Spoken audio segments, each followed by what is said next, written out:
आज हम बात करने वाले हैं इनकम इफेक्ट के बारे में। इनकम इफेक्ट क्या होता है?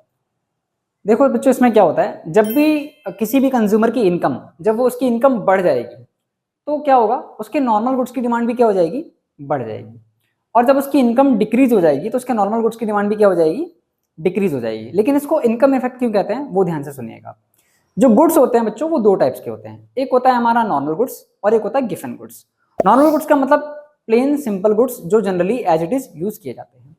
गिवन गुड्स का मतलब क्या होता है, जो थोड़े से चीप क्वालिटी के होते हैं या जो उनकी प्राइसेस होती हैं वो थोड़ी सी चीप होती हैं। इट मीन्स कि वो उनकी जो क्वालिटी होती है वो थोड़ी सी कम अच्छी होती है।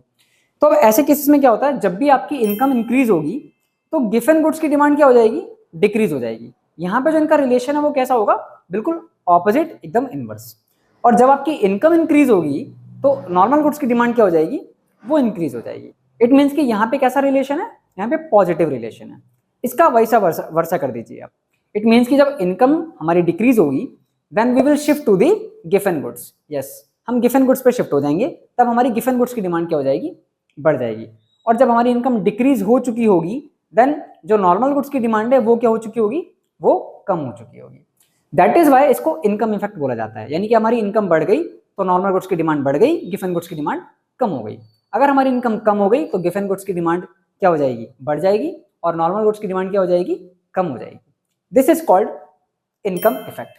मिलते हैं नेक्स्ट वीडियो में।